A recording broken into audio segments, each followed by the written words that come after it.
இந்தியாவிலேயே வாக்கு திருட்டு நடக்குதுன்னு ராகுல் காந்தி அம்பலப்படுத்தி இருக்கிறார் இல்லையா, அதை விசாரிக்க உயர் நீதிமன்றம் களமிறங்கியிருக்கு. நீதிபதிகள் செய்யக்கூடிய சம்பவங்கள் என்ன, எங்க நடந்தது? ஹரியானாவில் இந்த பூகம்பம் வெடித்திருக்குது. இது மட்டும் இல்லாமல் ஏற்கனவே ஹரியானாவில் இந்த மாதிரியான ஒரு சம்பவம் நடந்திருக்கு. அப்போ இதற்கெல்லாம் காரணம் தேர்தல் ஆணையமா இல்லை பாஜக அரசாங்கமா? இது சார்ந்த முழு பொறுத்து தான் இன்னைக்கு வீடியோவில் பார்க்கறது. வாங்க வீடியோக்குள்ள போகலாம்.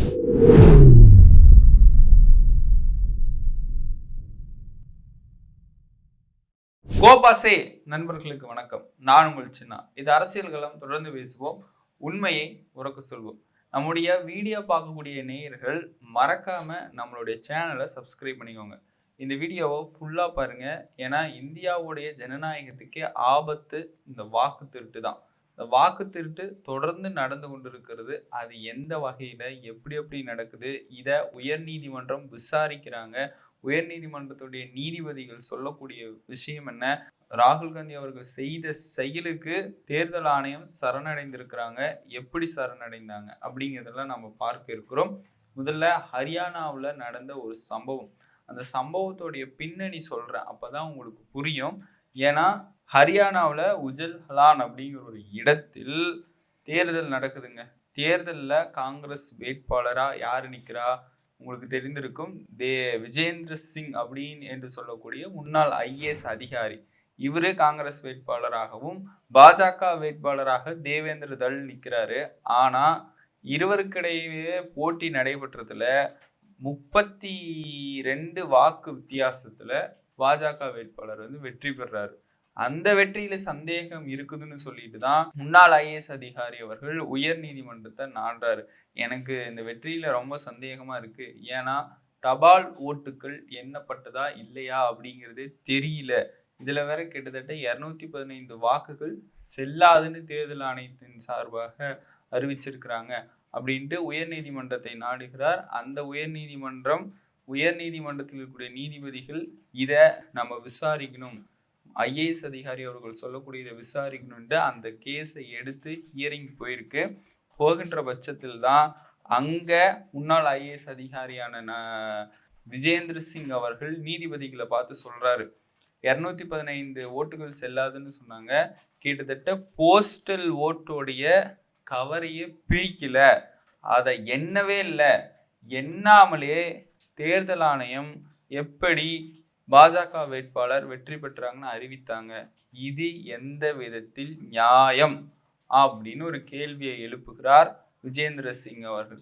இதை கேட்ட நீதிபதி அதிர்ச்சி அடைந்து, இதை நம்ம சும்மா விடக்கூடாது, இதை விசாரிக்கணும், ரீகவுண்டிங் பண்ணணும், ரிட்டர்னிங் ஆஃபீஸை கூப்பிடுங்க அப்படின்னு சொல்லிட்டு இந்த கேஸ்ல தீவிர விசாரணையை நடத்தி கொண்டிருக்கிறார்கள் ஹரியானாவை சேர்ந்த உயர் நீதிமன்றம். அப்ப இந்த விசாரணையில் பாஜக வேட்பாளர் மோசடியின் மூலமாக தான் வெற்றி பெற்றார் அப்படின்னு தெரிஞ்சிருச்சுன்னா தீவிர நடவடிக்கை எடுக்கப்படும், அவங்க மேல தீவிரமா நடவடிக்கை எடுக்கப்படும் அப்படிங்கிறது தெரிய வந்திருக்கிறது. அதனால் அந்த இப்ப நடந்த கேஸை அக்டோபர் 9க்கு தள்ளி வைத்திருக்கிறார்கள்.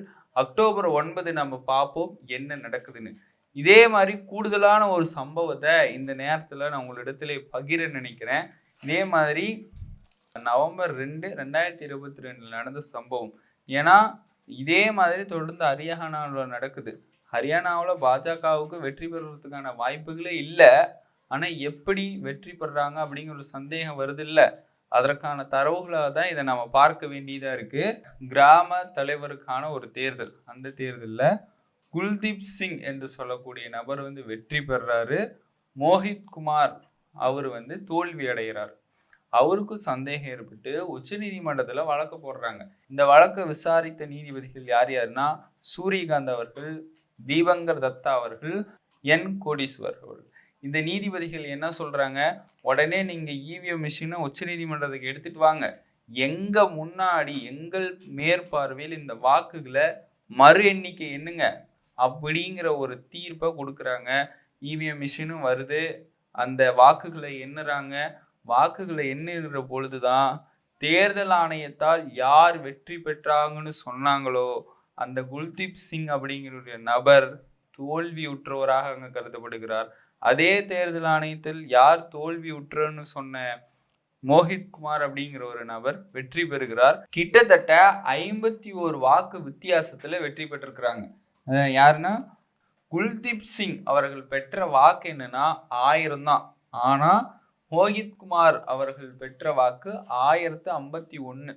அப்ப மறு எண்ணிக்கை அப்படிங்கிற ஒரு மறு இவிஎம் மிஷின்ல ரீகவுண்ட் பண்ணுகின்ற பொழுது 51 வாக்கு வித்தியாசத்துல இருக்கக்கூடிய நபரை விட்டுட்டு தோத்த நபரை வந்து தேர்தல் ஆணையம் வெற்றியாளராக அறிவிச்சிருக்கிறாங்க.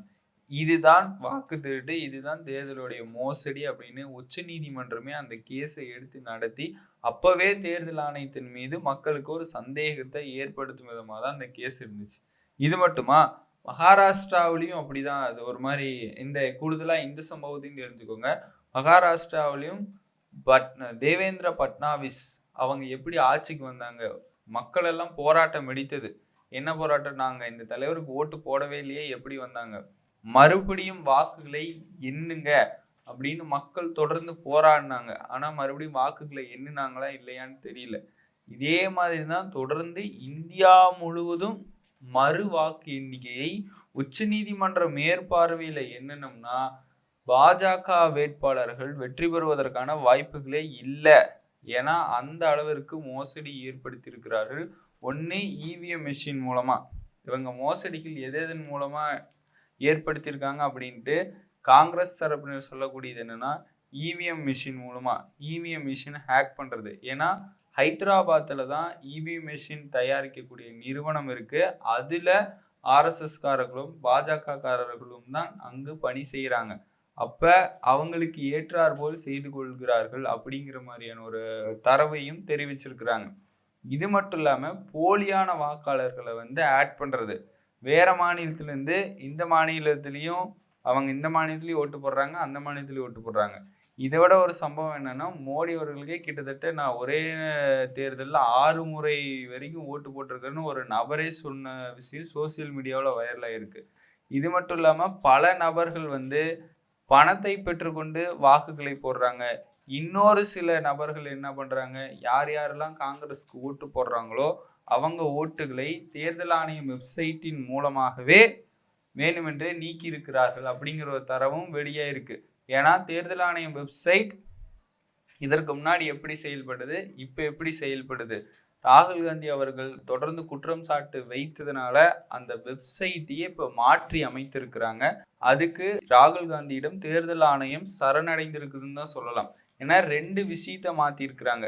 எப்படி மாத்திருக்கிறாங்கன்னா, ஆன்லைன் வழியாக வாக்காளர் பட்டியலை நம்ம திருத்தம் செய்வோம் இல்லையா, அதற்கு வாக்காளர் அட்டையுடன் இணைக்கப்பட்டிருக்கக்கூடிய அந்த மொபைல் நம்பரும் ஆதார் எண்ணுடன் இணைக்கப்பட்டிருக்கிற அந்த மொபைல் நம்பரும் ஒரே மொபைல் நம்பராக இருக்க வேண்டும். அந்த மொபைல் நம்பருக்கு தான் ஓடிபி போகும். ஓடிபி எண்ணை பதிவு செய்தால் மட்டும்தான் திருத்தம் செய்ய முடியும். ஒரு மாற்றம் செஞ்சுருக்காங்க. அதுக்கப்புறம் என்னன்னா, இந்த ஃபார்ம் எல்லாம் ஃபில் பண்ணதுக்கப்புறம் இ-சைன் கட்டாயமாக அதில் போட்டிருந்தா மட்டும்தான் அந்த ஃபார்மை சப்மிஷன் கொடுக்க முடியும். இதெல்லாம் முன்னாடி இல்லை. அப்போ ராகுல் காந்தி அவர்கள் தொடர்ந்து குற்றம் சாட்டு வைத்ததுனால தான் தேர்தல் ஆணையம் இப்போ சரணடைத்திருக்கிறாங்க. ஆனால் அதை எந்த ப்ரெஸ் ரிலீஸில் வைத்துமே அவங்க சொல்லலை. அப்போ நம்ம இந்த காணொலியின் மூலமாக பார்க்கக்கூடிய மிக முக்கியமான விஷயம், ஹரியானாவில் வாக்கு திருட்டு நடந்திருக்கு. தபால் ஓட்டுகளை வேணுமென்றே எண்ணாம விட்டாங்களா, இல்லை எண்ணி 215 வாக்குகளை வேணுமென்றே செல்லாதுன்னு சொல்லியிருக்கிறாங்களா? செல்லாத ஓட்டுகளை எப்படி யாருங்க போடுவாங்க? இதே மாதிரி தானே துணை குடியரசுத் தலைவர் தேர்தலையும் கிட்டத்தட்ட 13லேருந்து 15 ஓட்டுகள் வந்து செல்லாதுன்னு சொன்னாங்க. அந்த செல்லாத ஓட்டுகள் வந்து எப்படி டிக்கு போடுறது, ONE 1ன்னு எழுதுறது, அந்த மாதிரிலாம் நடந்துருந்துச்சு. அதே மாதிரி தான் ஹரியானாவிலையும் நடந்திருக்குமோ அப்படிங்கிற ஒரு சந்தேகமும் இருக்கு. ஏற்கனவே ஹரியானா பாட்னாவிலையும் குல்தீப் சிங் நகர் வந்து தேர்தல் ஆணையம் ஜெயிக்க வச்சிருக்காங்க. அதுக்கப்புறம் உச்ச நீதிமன்றத்தில் கேஸ் போய் அவர் தோல்வி விட்டுருன்னு சொல்லியிருக்காங்க. மகாராஷ்டிராவில் இந்த மாதிரி நடக்கு. கர்நாடகா ஆலந்த் தொகுதியில் நடந்திருக்கு. இது போன்று இந்தியா முழுவதும் ஒரு ஆய்வறிக்கையை தயார் செய்தாங்கன்னா அதற்கான ஆதாரங்கள் இன்னும் 6 மாசத்துல வெளியிடுவோங்கிறாரு ராகுல் காந்தி. ஹைட்ரஜன் பாம்பு வெடிக்கும்னு சொல்றாரு. ஆட்டோ பாம்பை ஏற்கனவே வெடிக்க விட்டதையே ஆர்எஸ்எஸ் சங்கிகளோட தாங்க முடியல. சங்க பரிவார கூடங்கள்லாம் அப்படியே அதிர்ந்து போயிட்டாங்க.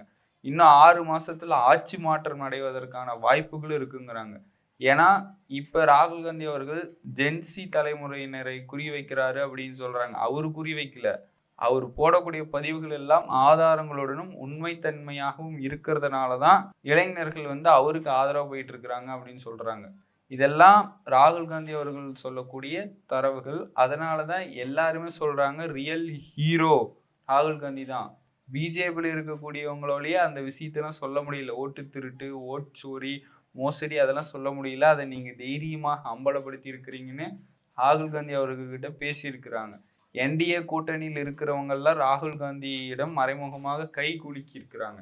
இந்த மாதிரியான சம்பவங்கள் தொடர்ந்து அரங்கேறிட்டு வருது. இந்த வீடியோவை நீங்க முழுவதுமாக பார்த்துருந்தீங்கன்னா உங்க கருத்துக்களை மறக்காம கமெண்ட் பாக்ஸில் தெரிவிச்சுட்டு போங்க. மீண்டும் ஒரு அரசியல் களத்தில் நான் உங்களை சந்திக்கிறேன். அதுவரையும் உங்களிடமிருந்து விடைபெறுவது நான் உங்கள் சின்னா.